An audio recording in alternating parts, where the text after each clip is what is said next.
Hello students, इससे पहले वाली क्लास में हमने डिस्कस किया था रेडियस रेशो क्या है। तो क्या है बच्चों रेडियस रेशो? एक रेशो है radius of cation to the radius of anion ionic compound में। सॉलिड में बात करनी हो तो radius of void to the radius of sphere. फिर बच्चों बताया गया था कि रेडियस ऑफ केटाइन हो चाहे रेडियस ऑफ वॉइड हो, ये रेडियस की स्मॉलेस्ट पॉसिबल वैल्यू है जो ऊपर रखते हैं। मैंने बोला कि जो रेडियस ऑफ केटाइन है या रेडियस ऑफ वॉइड है वो रेडियस की स्मॉलेस्ट पॉसिबल वैल्यू है।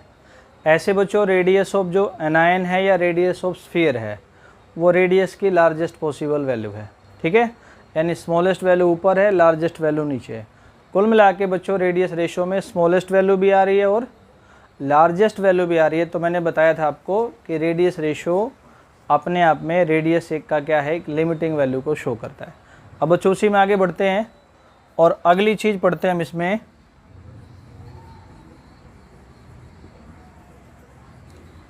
Radius ratio rule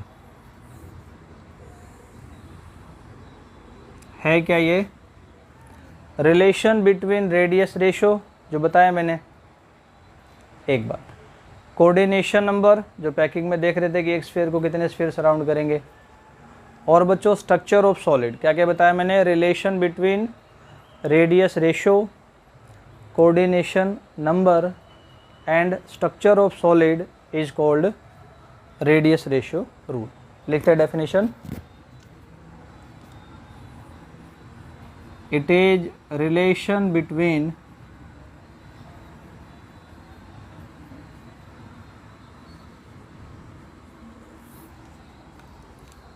radius ratio, coordination number and structure of solid. अभी इन तीनों बातों को बच्चों समझाने के लिए भी मैं टेबल बनाऊंगा। उससे पहले इन तीनों को जोड़ते हुए एक छोटा सा रिलेशन और बताऊंगा। ऐसे बोलते हैं बच्चों, याद रखना आपने, किसी भी सॉलिड की जो स्टेबिलिटी होती है वो डायरेक्टली प्रोपोर्शनल है उस सॉलिड के कोऑर्डिनेशन नंबर के। यानी जितना ज़्यादा कोऑर्डिनेशन नंबर एक स्फीयर को जितने स्फीयर सराउंड करेंगे वो उतना ही क्या होगा, ज़्यादा स्टेबल होगा। और एक बात और ध्यान में आ गई मेरे को रिलेशन से पहले, जैसे आपने समझने के लिए बच्चों एक कोई भी सॉलिड लिया है, अगर उसका टेम्परेचर इंक्रीज करते हैं तो सॉलिड के पार्टिकल के बीच में फोर्स टूटेगी, मेल्ट होंगे, अलग अलग होंगे, इसलिए उनका कोऑर्डिनेशन नंबर डिक्रीज होगा। अब सॉलिड के पार्टिकल को और सॉलिड ने सराउंड कर रखा है, आपने टेम्परेचर बढ़ा दिया, हीट कर दिया, मेल्ट होके दूर दूर हो जाएंगे, तो सॉलिड का बच्चों कोऑर्डिनेशन नंबर डिक्रीज होगा। लेकिन क्या किया आपने, सॉलिड का के ऊपर प्रेशर को इंक्रीज कर दिया तो सॉलिड के पार्टिकल जो पैकिंग से अलग अलग थे, दूर दूर थे, वो भी इकट्ठे होने शुरू हो जाएंगे। तो और ज़्यादा स्फीयर एक सॉलिड को सराउंड करेंगे, प्रेशर बढ़ाने से जो दूर थे पार्टिकल वो भी इकट्ठे आ गए। तो ऐसा होने से बच्चों सॉलिड का कोऑर्डिनेशन नंबर इंक्रीज होगा। इंपॉर्टेंट है बहुत ही, टेम्परेचर इंक्रीज करने से सॉलिड दूर दूर जाएंगे, कोऑर्डिनेशन नंबर डिक्रीज होगा। प्रेशर बढ़ाने से सॉलिड तो ऐसे पास पास ही होते, लेकिन पैकिंग में जो एटम या स्फीयर दूर थे वो भी इकट्ठे आ जाएंगे। एक एटम को ज़्यादा एटम या स्फीयर सराउंड करेंगे तो वहाँ कोऑर्डिनेशन नंबर बच्चों इंक्रीज हो जाएगा। लिखते हैं दोनों बातों को। क्या बोला मैंने, by increasing temperature, temperature increase करने से कोऑर्डिनेशन नंबर हमेशा क्या होगा, ऑलवेज डिक्रीजेज। और and by increasing pressure, pressure increase करने से, and by increasing pressure coordination number इकट्ठे आ जाएंगे, सॉलिड के एटम, पार्टिकल, स्फीयर जो भी है, ऑलवेज क्या होगा बच्चों, इंक्रीज होगा। समझने के लिए मैं एक एग्जांपल भी ले लेता हूँ। यहाँ पे मैंने बच्चों एक सॉलिड लिया NaCl, ये 2 आयन का बना हुआ है, इनका कोऑर्डिनेशन नंबर है 6:6, यानी एक Na पॉजिटिव को 6 Cl नेगेटिव और एक Cl नेगेटिव को 6 Na पॉजिटिव सराउंड करते हैं। अगर बच्चों मैंने इनके ऊपर क्या किया, प्रेशर को इंक्रीज किया, तो इनका कोऑर्डिनेशन नंबर 6:6 से इंक्रीज होकर कितना हो जाएगा 8:8 और स्ट्रक्चर का टाइप सीजियम क्लोराइड टाइप का बन जाएगा, क्योंकि 8:8 ऐसे स्ट्रक्चर में मिलता है। यानी प्रेशर से कोऑर्डिनेशन नंबर 6:6 से बढ़ करके कहाँ पहुँच गया, 8:8 में। अब मान लो बच्चों दूसरी बात ली मैंने, पहले मैंने सीजियम क्लोराइड टाइप का स्ट्रक्चर लिया था, यहाँ पे रेशो क्या था 8:8, लेकिन इस स्ट्रक्चर पे मैंने क्या किया बच्चों, टेम्परेचर को इंक्रीज कर दिया, तो ये एटम आपस में दूर दूर हो जाएंगे, तो कोऑर्डिनेशन नंबर डिक्रीज हो जाएगा, घट जाएगा, कैसा स्ट्रक्चर बन जाएगा, NaCl टाइप का। तो ये दोनों ही लाइनें इंपॉर्टेंट है, इनको ध्यान करना। अब बच्चों ऊपर लिखी हुई बात के रिलेशन को समझाने के लिए इसमें क्या करते हैं, एक टेबल को बनाते हैं।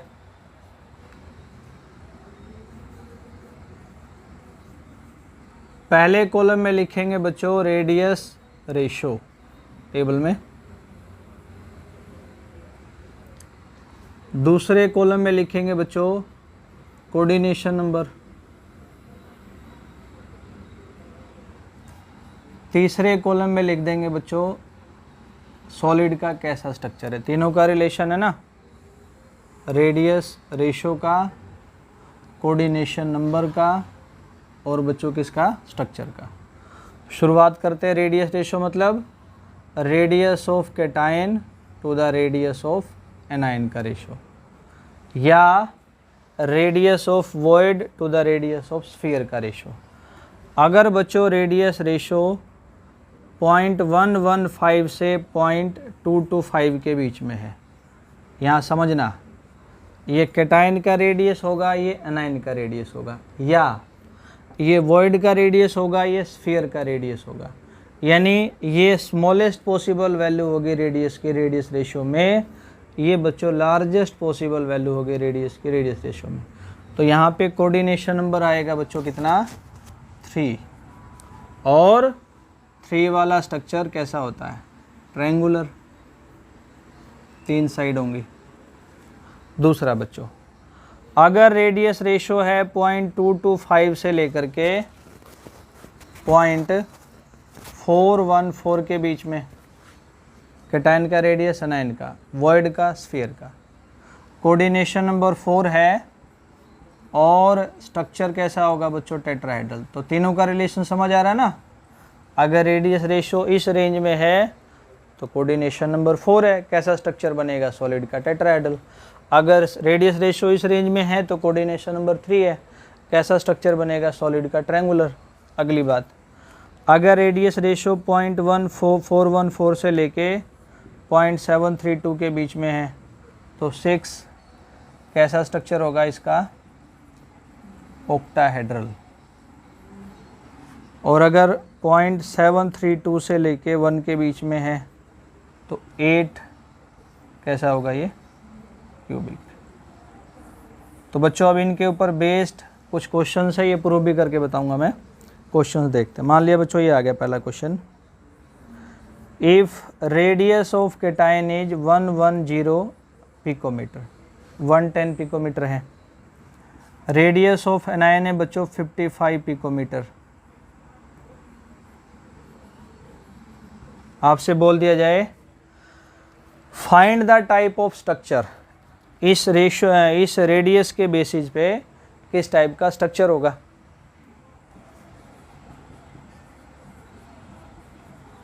Find the type of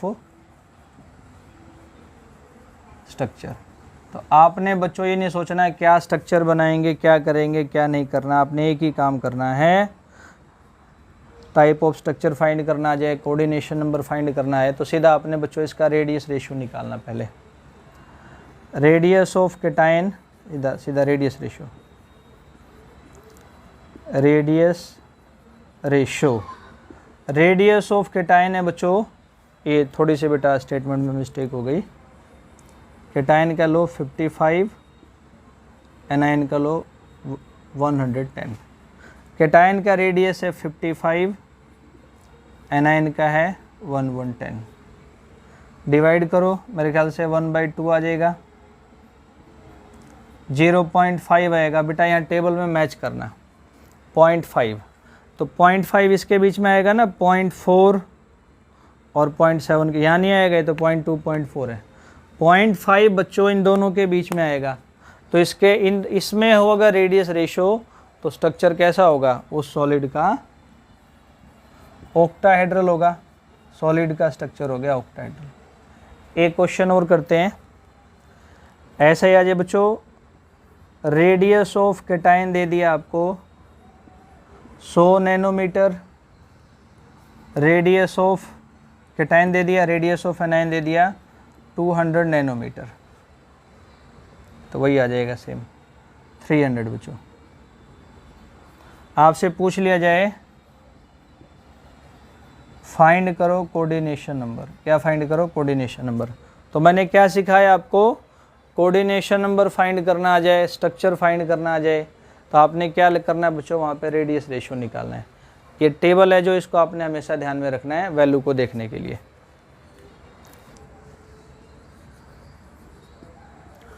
radius ratio बच्चों इसका फाइंड करते हैं हम।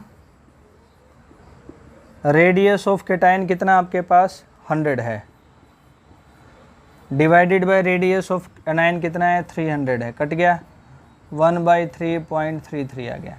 तो बच्चों देखेंगे 0.33 की वैल्यू इनके बीच में आ जाएगी, 0.2 0.4 के बीच में। इसके सामने कोऑर्डिनेशन नंबर कितना है 4 है, तो इसका आंसर आ गया बच्चों कोऑर्डिनेशन नंबर = 4। इनके अलावा एक अलग टाइप का क्वेश्चन और बन सकता है, वो मैं बताता हूँ क्या है। क्वेश्चन है if radius of anion is, radius of anion दे रखा है 50 एंगस्ट्रॉन, रेडियस ऑफ एनायन दे दिया आपको। यहाँ से पूछ ले find the largest radius of cation, radius of cation की लार्जेस्ट से लार्जेस्ट, बड़ी से बड़ी वैल्यू बतानी है, जिसको कहाँ रख सकते हैं हम, विच इज प्लेस इन, जिसको रखा जा सकता है बच्चों कहाँ पे, ये बोल दे टेट्राहेड्रल वॉइड में। क्या बोला मैंने, रेडियस ऑफ एनायन गिवन है बच्चों कितना है 50 एंगस्ट्रॉन, तो आपको बताना है कैटायन की वो लार्जेस्ट से लार्जेस्ट वैल्यू रेडियस क्या होगी, जिसको बच्चों रखा जा सकता है कहाँ पे, टेट्राहेड्रल वॉइड के अंदर। तो इसको ध्यान से समझना, आपको फाइंड करना है कैटायन के लिए लार्जेस्ट रेडियस रेशो लिखना पहले। एनायन के लिए गिवन है 50 एंगस्ट्रॉन, ये रख लेते हैं, आंसर आपका एंगस्ट्रॉन में आ जाएगा। तो बच्चों जब टेट्राहेड्रल वॉइड या स्ट्रक्चर आ जाए तो उसमें रेडियस रेशो लिखा था ना, शुरुआत से याद करते हैं, 0.115 से 0.225 है ट्रायंगुलर, 0.225 से 0.225 से 0.414 है क्या, टेट्राहेड्रल, टेट्राहेड्रल ही कहता है ना, कहाँ से कहाँ, 0.225 से रेडियस रेशो 0.414 तक है। तो अगर आपने ध्यान देना है, अगर क्या ध्यान देना ही है, ये स्मॉलेस्ट वैल्यू है, ये बच्चों लार्जेस्ट वैल्यू है, तो रेडियस रेशो में ये स्मॉलेस्ट है, ये लार्जेस्ट है, तो कहता है ना लार्जेस्ट, तो लार्जेस्ट रेशो इससे बड़ा तो हो ही नहीं सकता है। अगर स्मॉलेस्ट कहता है तो रेशो इससे तो बड़ा नहीं हो सकता, कहा ना लिमिटिंग वैल्यू है, ये स्मॉलेस्ट ये लार्जेस्ट, कहता है लार्जेस्ट कितना कैटायन रखा जा सकता है, तो रेशो जो है इससे तो बड़ा हो नहीं सकता, ये रख दिया। तो बच्चों कैटायन के लिए रेडियस क्या आ गई 0.414 इंटू में 50 मल्टीप्लाई कर देंगे, इतने एंगस्ट्रॉन आ जाएगा। एक क्वेश्चन और बच्चों इसी पे बेस्ड, मान लिया जाए ऐसा आ गया, if radius of cation, cation के लिए radius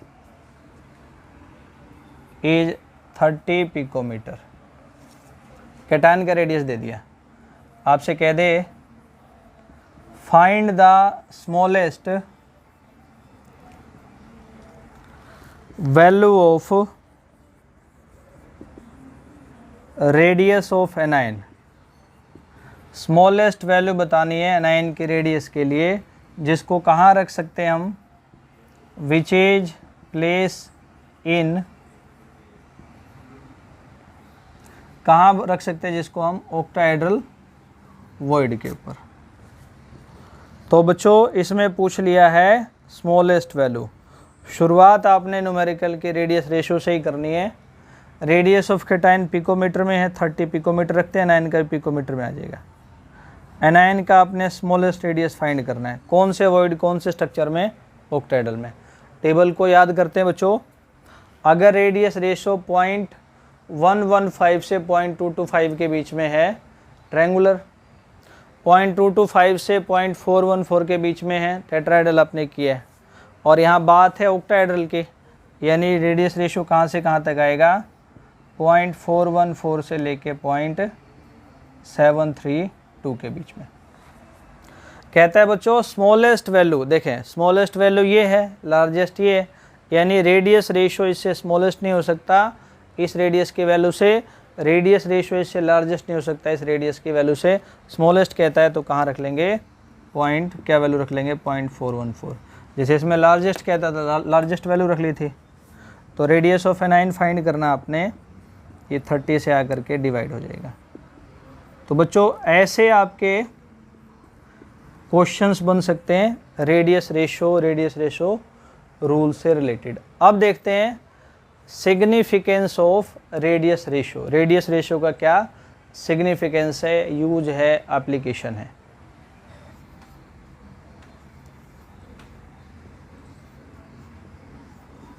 significance of radius ratio.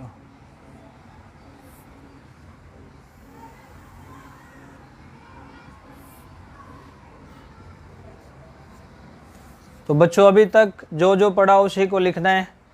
ये किसी भी सॉलिड के स्ट्रक्चर के बारे में बताएगा कैसा होगा, उसके कोऑर्डिनेशन नंबर को बताते हुए उसकी स्टेबिलिटी बताएगा। ज़्यादा कोऑर्डिनेशन नंबर, स्टेबिलिटी ज़्यादा, दो बातों को लिखते हैं। इट टेल्स अबाउट द, किसके बारे में बताएगा, स्ट्रक्चर ऑफ सॉलिड, और कोऑर्डिनेशन नंबर को ध्यान करते हुए उसकी स्टेबिलिटी बताएगा। दूसरी बात, इट टेल्स अबाउट द, क्या बच्चों, स्टेबिलिटी ऑफ सॉलिड।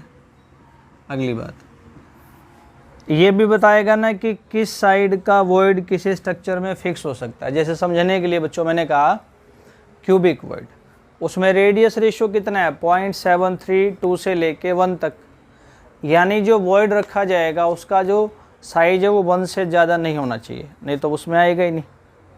साइज 0.732 से छोटा नहीं होना चाहिए, नहीं तो क्या होगा, लूज रहेगा। समझ गए ना, कम से कम छोटा साइज 0.732 हो क्यूबिक वॉइड में आने के लिए। तो किस तरह का वॉइड किसी स्ट्रक्चर में आ सकता है बच्चों, कौन बताएगा, radius ratio. It tells about the, या डिसाइड करता है टाइप ऑफ वॉइड, वॉइड के टाइप में, टाइप ऑफ वॉइड जिसको रखा जाता है, which is place in given structure. यानी कहने का मतलब क्या बच्चों, अगर वॉइड का साइज बड़ा होगा तो आएगा नहीं, छोटा होगा तो लूज रह जाएगा।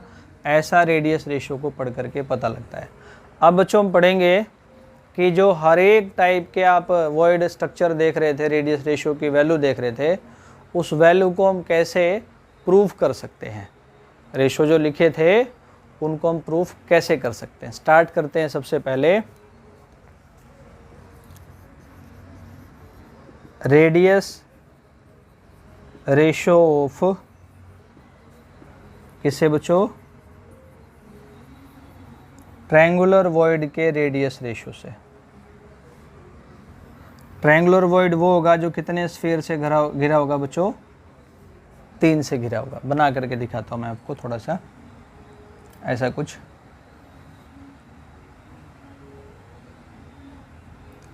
एक स्फीयर, ये बच्चों दूसरा स्फीयर, और ये बच्चों तीसरा स्फीयर। यहाँ होगा बच्चों आपका 3 से घिरा हुआ ये ट्रायंगुलर वॉइड, ये हो गया जी। चलो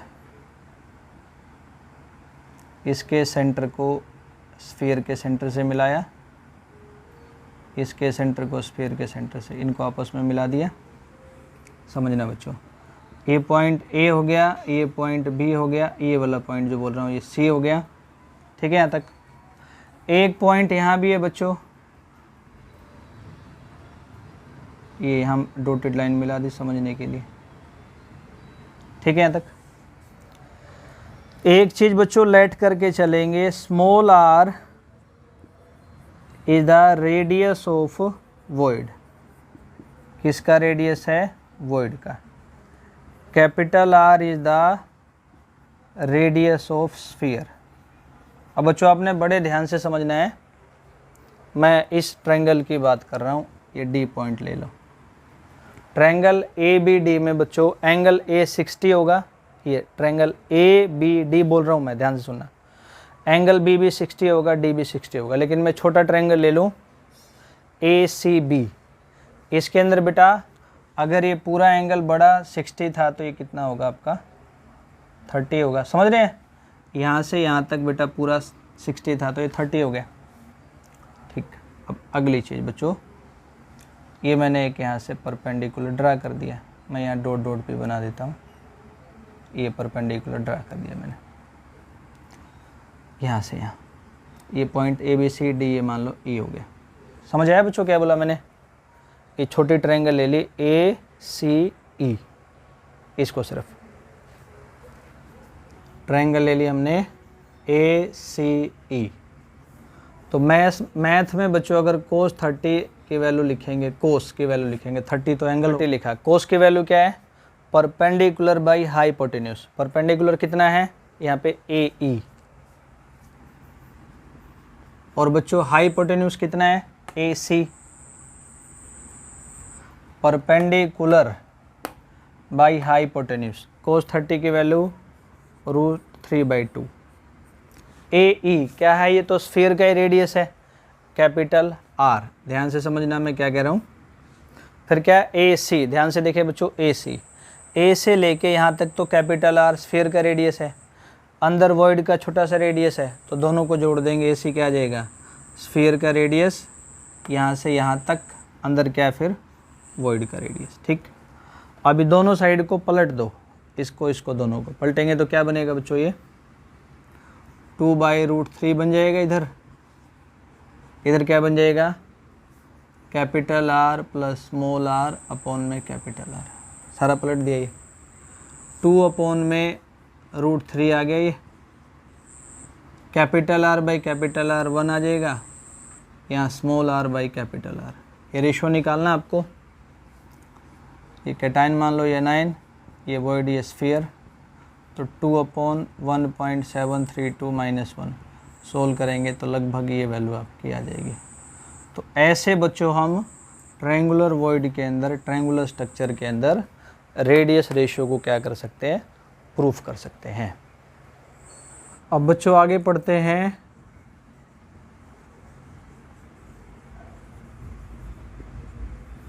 रेडियस रेशियो ऑफ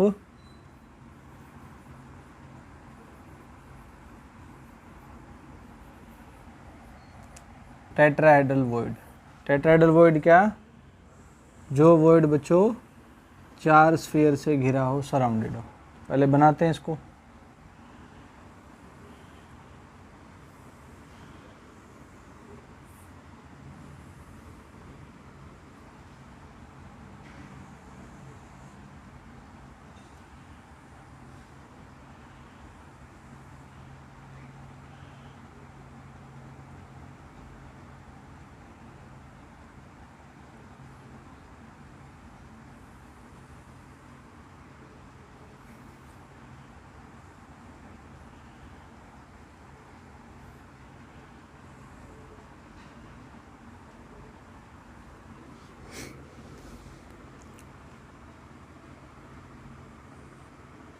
ये ले लिया वॉइड।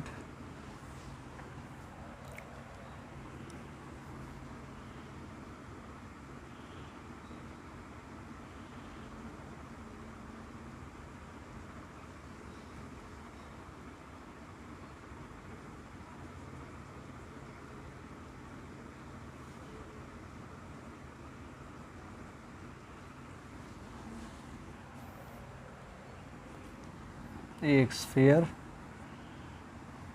दो स्फीयर,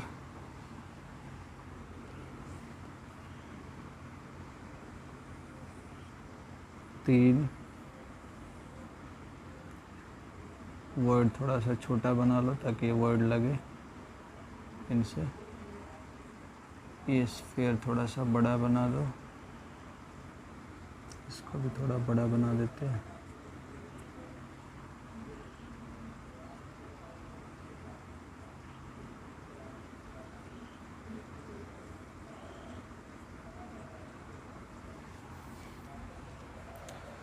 ये वर्ड बच्चों 4 स्फीयर से घिरा हुआ है। ये पॉइंट ए है, ये बी है, ये सी मान लो है। वो पुरानी बात यहाँ भी फॉलो होगी बच्चों, ये डी क्या फॉलो होगी कि वॉइड का रेडियस स्मॉल आर और बच्चों स्फीयर का रेडियस कैपिटल आर। जहाँ जहाँ एज लेंथ है डी बी ए हो जाएगा, चाहे यहाँ लिख लो, भीड़ भाड़ क्यों करनी, डी बी ए हो जाएगा बच्चों। A D B edge length है तो क्यूब के लिए ए हो जाएगा। B C B edge length है, ये भी ए हो जाएगा। तो बच्चों सबसे पहले हम शुरुआत करते हैं कहाँ से, इस छोटी ट्रायंगल से। Triangle A D B, right angle triangle A D B, क्या बोल देंगे, ए बी का स्क्वायर।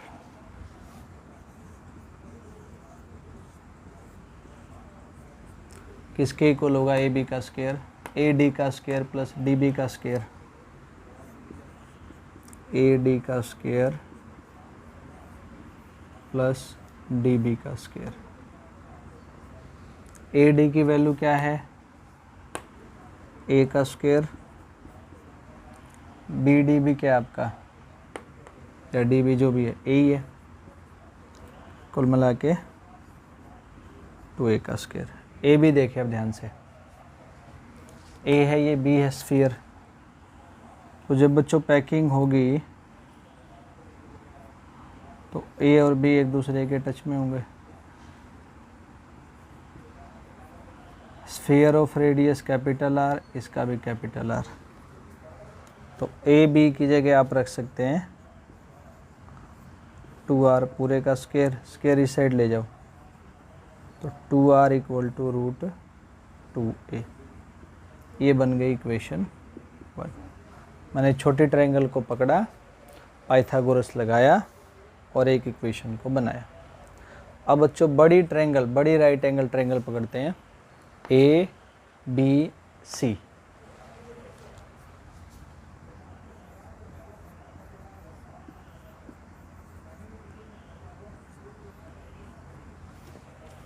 क्या बोल सकते हैं, ए सी का स्क्वायर, ए सी का square equal to A B का स्क्वायर प्लस बी सी का स्क्वायर।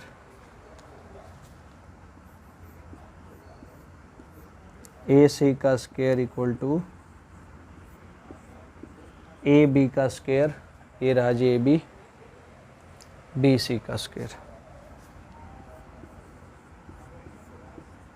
इनकी वैल्यूज को रखते हैं ए सी। देखें ये स्फीयर, ये वर्ड, ये स्फीयर, ऐसे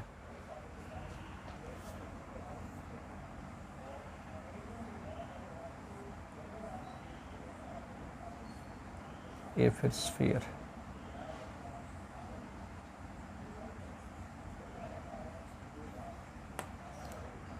radius of sphere, radius of void, radius of void, radius of sphere. तो ए सी की जगह 2 बार स्मॉल आर आएगा, 2 बार बच्चों कैपिटल आर आएगा। ए बी का स्क्वायर, ए बी। अब आपने ध्यान देना बच्चों, वैसे तो देखो पहले भी आ जाएगा, करेंगे तो आप ए का स्क्वायर प्लस ए का स्क्वायर क्या आ जाएगा, ए बी रूट 2 आ जाएगा। समझ आया? देखो यहाँ भी किया बच्चों, ये ए बी तो है 2r, ये रहा r प्लस r। 2r क्या है, ये ए और बी तो है, तो बच्चों मैं यहाँ a और b की जगह क्या वैल्यू पुट कर लूँगा, a और b की जगह 2r है। इसको हम सोल्व करते हैं बच्चों, तो क्या आएगी वैल्यू √2a, ये वाली वैल्यू यहाँ रख लेंगे इस ab की जगह √2a पूरे का स्क्वायर। ठीक है, समझ आया ना। ab ये रहा जी ab, 2r है, 2r √2a के इक्वल है, ऐसे समझ लिया हमने। bc क्या है बच्चों, कहाँ है bc, देखें b और c लिखा था ना, एज लेंथ a है, a का स्क्वायर। ठीक, स्क्वायर को इधर लेके गए, ये कट गया, ये कट गया, क्या बच गया आपका, मतलब ये रूट से ये कटा आपका।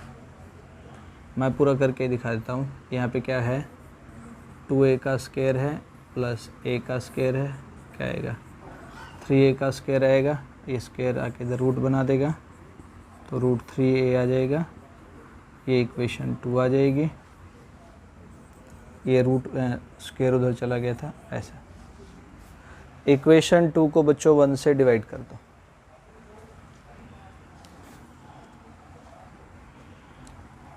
इक्वेशन 2 को 1 से डिवाइड कर दो। क्या है 2, ये देखो 2r small plus 2r capital, ये लेफ्ट साइड हो गया 2 का। 1 का लेफ्ट साइड क्या है, सिर्फ कैपिटल 2r। 2 का राइट साइड क्या है, √3a। 1 का राइट साइड क्या है, √2a। ये 2 से 2 कट जाएगा, small r by capital R पूरा कट जाएगा, a से a कट जाएगा, √3 रख लिया, √2 रख लिया, cation to the void anion या वॉइड टू द स्फीयर 1 इस तरफ चला जाएगा।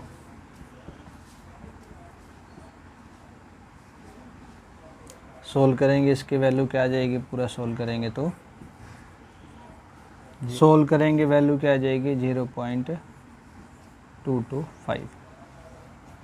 तो बच्चों यहाँ तक radius ratio of tetrahedral void आपका कंप्लीट। फिर बच्चों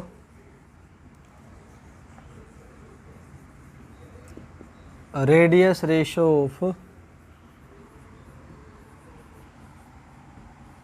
क्यूबिक वॉइड।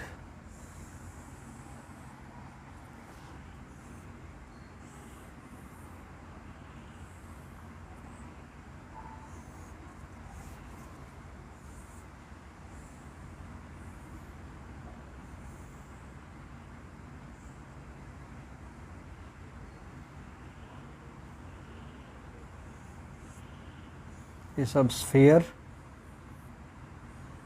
8 स्फीयर से घिरा हुआ है।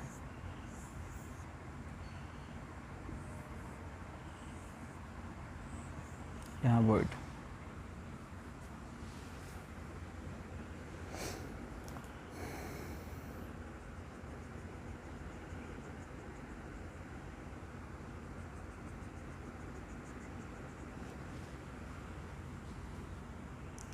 ए पॉइंट बी सी और डी। वही वॉइड के रेडियस बच्चों स्मॉल आर, स्फीयर के लिए कैपिटल आर मानना है। सबसे पहले आते कौन से ट्रायंगल में, A B C right angle में। ये एज लेंथ ए होंगे स्मॉल,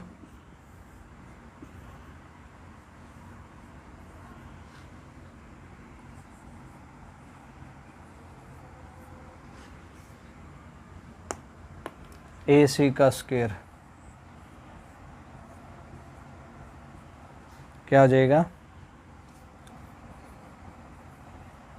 ए बी का स्क्वायर प्लस बी सी का स्क्वायर। पहले पढ़ाइए बहुत बार बच्चों, A square plus A square,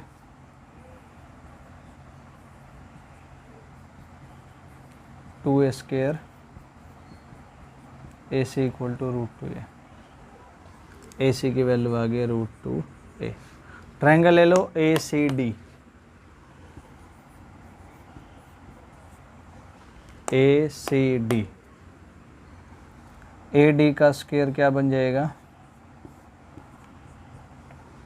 √2a का स्क्वायर प्लस a का स्क्वायर, मतलब AC का स्क्वायर प्लस CD का स्क्वायर, AC का स्क्वायर प्लस बच्चों CD का स्क्वायर। समझ रहे हैं ना? AC क्या है? √2a है, CD क्या है? A है।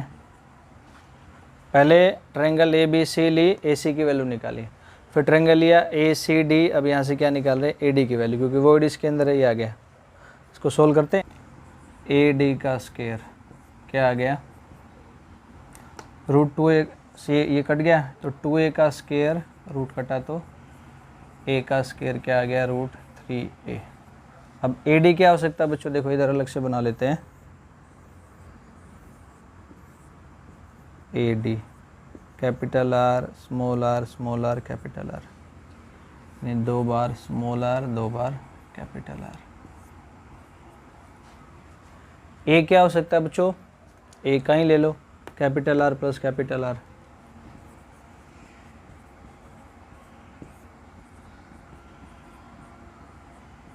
यानी कि 2R, सीधे सीधे क्या आएगा बच्चों? सीधे सीधे 2R आ जाएगा। अभी √3a नहीं लगाना है, अभी 3a का स्क्वायर लगाना है। सीधा जोड़ रहे हैं ना हम, बाद में करेंगे। 3a का स्क्वायर, ठीक है, समझ गए ना? अभी रूट नहीं लगाना, आपने AD का स्क्वायर लिखा है, दोनों साइड स्क्वायर रहेगा। थोड़ा बदल करते हैं बच्चों, दोनों साइड रूट लगा देते हैं, यहाँ भी और यहाँ भी। तब क्या आएगा? 2 स्मॉल r 2 कैपिटल R √3, अब आ जाएगा √3 2R। R और R को एक साइड करना हो, डिवाइड में है तो देगा, तो इसको भी डिवाइड किया इसने, इसको भी डिवाइड किया, √3 आ गया, कट गया बच्चों ये 1 आ गया, 1 जाके माइनस हो गया, तो कैटायन अपॉन एनायन या वॉइड अपॉन स्फीयर, माइनस कर दिया तो क्या आ गया? रेशो, ये तो पढ़ते हैं 0.732। समझ आया बच्चों? ऐसे करना है इसको।